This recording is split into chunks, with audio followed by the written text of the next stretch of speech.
Hello friends, pattern सीखने की इस सीरीज में आज हम देख रहे हैं पैटर्न नंबर 7। तो उसके लिए सबसे पहले हम CLR SCR लिख देते हैं ताकि हमें कोई प्रीवियस आउटपुट दिखाई ना दे, और लास्ट में हम गेट CS लिख देते हैं।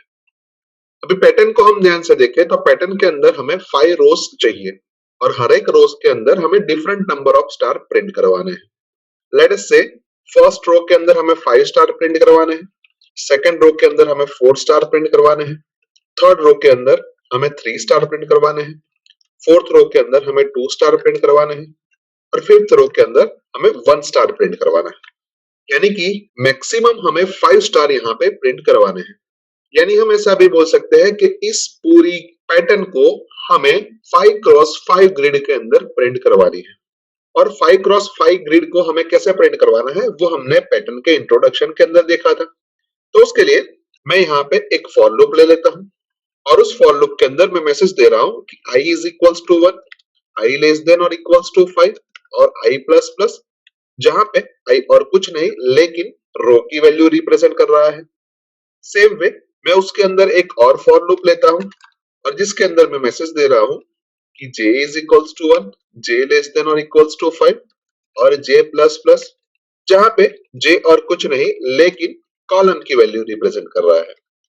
यानी कि जब i की वैल्यू 1 होगी उस वक्त j की लूप 5 टाइम एग्जीक्यूट होगी, और अगर हम उस j की लूप के अंदर एक प्रिंटफ स्टेटमेंट लिख देते हैं और उस प्रिंटफ स्टेटमेंट के अंदर अगर हम स्टार को लिखते हैं तो हमें 5 टाइम स्टार प्रिंट होके मिलेगा। और एक रो के सारे एलिमेंट्स प्रिंट करवा देने के बाद हम हमारा कंट्रोल नई लाइन में ले जाएंगे और जिसके लिए हम प्रिंटफ स्टेटमेंट के अंदर लिखेंगे कि /n।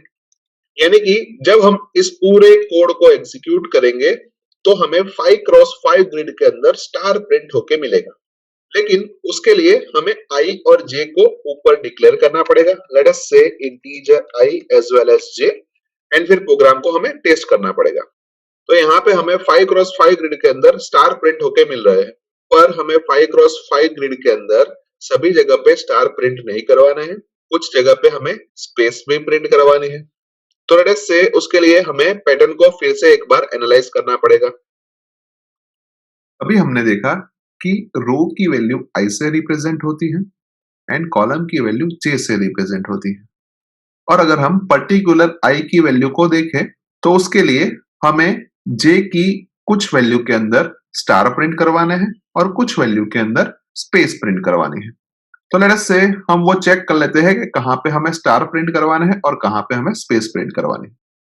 तो उसके लिए हम सबसे पहले i इज इक्वल्स टू 1 के लिए देखें तो i इज इक्वल्स टू 1 के लिए जब j की वैल्यू 1, 2, 3, 4 एंड 5 हो तब हमें स्टार प्रिंट करवाने हैं, अदरवाइज हमें स्पेस प्रिंट करवानी है। i की वैल्यू 2 हो उस वक्त j की वैल्यू 1, 2, 3 एंड 4 के लिए हमें स्टार प्रिंट करवाना है, अदरवाइज हमें स्पेस प्रिंट करवानी है। i की वैल्यू 3 हो उस वक्त हमें j की वैल्यू 1, 2 एंड 3 के लिए स्टार प्रिंट करवाना है, अदरवाइज हमें स्पेस प्रिंट करवानी है। i की वैल्यू 4 हो उस वक्त हमें j की वैल्यू 1 एंड 2 के लिए स्टार प्रिंट करवाना है, अदरवाइज हमें स्पेस प्रिंट करवानी है। और i की वैल्यू 5 हो उस वक्त हमें j की वैल्यू 1 हो तब स्टार प्रिंट करवाना है, अदरवाइज स्पेस प्रिंट करवानी है। अभी यहाँ पे हम ऐसा भी लिख सकते हैं कि जब j की वैल्यू लेस देन और इक्वल्स टू 5 हो तब हमें स्टार प्रिंट करवाने हैं, अदरवाइज हमें स्पेस प्रिंट करवाने हैं। यहाँ पे हम ऐसा लिख सकते हैं कि जब j की वैल्यू लेस देन और इक्वल्स टू 4 हो उस वक्त हमें स्टार प्रिंट करवाने हैं, अदरवाइज हमें स्पेस प्रिंट करवाना है। यहाँ पे हम ऐसा कह सकते हैं कि j की वैल्यू लेस देन और इक्वल्स टू 3 हो उस वक्त हमें स्टार प्रिंट करवाना है, अदरवाइज हमें स्पेस प्रिंट करवानी है। यहाँ पे हमें जब j की वैल्यू 2 या 2 से कम हो उस वक्त हमें स्टार प्रिंट करवाना है, अदरवाइज हमें स्पेस प्रिंट करवानी है।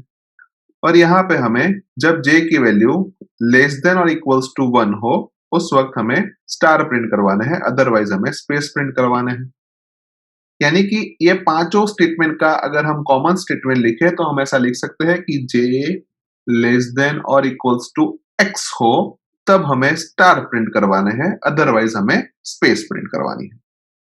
अभी यहाँ पे हम देखें तो i की वैल्यू जब 1 है उस वक्त j लेस देन और इक्वल्स टू 5 है। यानी कि अगर मैं ऐसा लिखूं कि 1 प्लस 5 तो 6 होता है। उसके बाद जब i की वैल्यू 2 होती है तब j लेस देन और इक्वल्स टू 4 है। यानी उसके लिए अगर मैं लिखूं तो 2 प्लस 4 तो भी 6 होता है।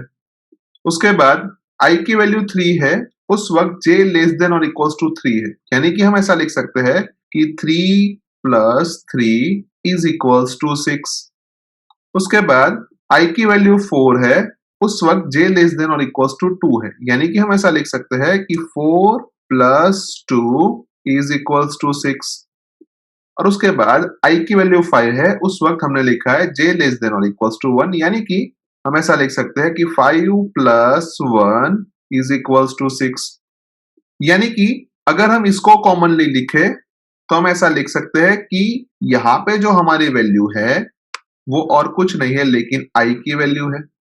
उसके बाद यहाँ पे जो वैल्यू है उसको हमने x एज्यूम किया है। यानी कि हम ऐसा लिख सकते हैं कि i plus x is equals to 6। यानी अगर हम इससे x की वैल्यू डिराइव करें तो हम ऐसा लिख सकते हैं कि x is nothing but 6 minus i। यानी अगर हम यहाँ पे 6 माइनस i लिख दे तो हमारा काम हो सकता है। अभी हमने प्रोग्राम के अंदर दो फॉर लूप लिखे थे, जहां पे पहला फॉर लूप रो यानी कि i के लिए था और सेकंड फॉर लूप कॉलम यानी j के लिए था। और उसके अंदर हमने एक प्रिंटफ स्टेटमेंट लिखा था, जिस प्रिंटफ स्टेटमेंट के अंदर हमने स्टार लिखा था। यानी कि ये हमें 5 क्रॉस 5 ग्रिड के अंदर स्टार प्रिंट करके देता था। अभी इस प्रिंटफ स्टेटमेंट को अगर हम इफ एल्स ब्लॉक के अंदर लिख दें और इफ की कंडीशन के तौर पे j लेस देन और इक्वल्स टू 6 माइनस i लिखे तो हमें हमारी डिजायर पैटर्न मिलनी चाहिए। As well else else block के अंदर हम स्पेस को भी प्रिंट करवा देते हैं। तो लेट अस से इस पूरे कोड को एक बार हम टेस्ट कर लेते हैं। सो अभी हमने देखा कि यहाँ पे जो हमने प्रिंटफ स्टेटमेंट लिखा है उस पूरे प्रिंटफ स्टेटमेंट को हमें इफ एल्स ब्लॉक के अंदर लिखना है और इफ की कंडीशन के तौर पे हमें लिखना है कि j लेस देन और equals to 6 minus i। As well as else block के अंदर हमें एक और प्रिंटफ स्टेटमेंट लिखना है और उस प्रिंटफ स्टेटमेंट के अंदर हमें लिखना है कि स्पेस। सो अभी हम प्रोग्राम को एक बार टेस्ट कर लेते हैं। तो हमें हमारी डिजायर पैटर्न प्रिंट होकर मिल रही है जो कि परफेक्टली सही है। यानी कि हमने जो कोड लिखा है वो परफेक्टली वर्क कर रहा है। अभी हमने यहाँ पे पैटर्न को 5 क्रॉस 5 ग्रिड के अंदर प्रिंट करवाया है। अगर यही पैटर्न को हमें n क्रॉस n ग्रिड के अंदर प्रिंट करवाना हो तो हमें एक इंटीजर वेरिएबल n डिक्लेयर करना पड़ेगा। तो लेट अस से हम उसको डिक्लेयर कर देते हैं और n की वैल्यू हम यूजर के पास से रीड करवाते हैं। तो उसके लिए हम एक स्कैनफ स्टेटमेंट लिखते हैं और जिसमें हम मैसेज दे रहे हैं कि %d address of n। Scanf के ऊपर हम एक प्रिंटफ स्टेटमेंट लिखते हैं और उस प्रिंटफ स्टेटमेंट के अंदर हम मैसेज दे रहे हैं एंटर n। अभी हमने 5 क्रॉस 5 ग्रिड के लिए लूप के अंदर i लेस देन और इक्वल्स टू 5 और j लेस देन और इक्वल्स टू 5 लिखा था। उसकी जगह पे हम i लेस देन और equals to n as well as j less than और इक्वल्स टू n कर देते हैं। उसके साथ साथ इफ की कंडीशन को हम देखें तो वहां पे भी हमने 6 माइनस i लिखा है और 6 माइनस i को हम 5 प्लस 1 माइनस i भी लिख सकते हैं। यानी कि यहाँ पे भी जो हमारा 5 है उसको हमें n कर देना पड़ेगा। यानी कि हमने यहाँ पे सिंपली कंडीशन के तौर पे j लेस देन और equals to n plus 1 minus i कर दिया। सो अभी एक और बार प्रोग्राम को हम टेस्ट कर देते हैं। जहां पे हमें n की वैल्यू पूछ रहा है तो मैं 5 इंसर्ट कर रहा हूं तो हमें हमारी डिजायर पैटर्न 5 क्रॉस 5 ग्रिड के अंदर प्रिंट होके मिल रही है। एक और बार प्रोग्राम को रन करते हैं जहां पे मैं n की वैल्यू 23 इंसर्ट कर रहा हूं तो हमें हमारे डिजायर पैटर्न 23 क्रॉस 23 ग्रिड के अंदर मिल रही है। यानी कि हम ऐसा कह सकते हैं कि इस प्रोग्राम के थ्रू हम पैटर्न नंबर 7 को n क्रॉस n ग्रिड के अंदर इजीली प्रिंट करवा सकते हैं।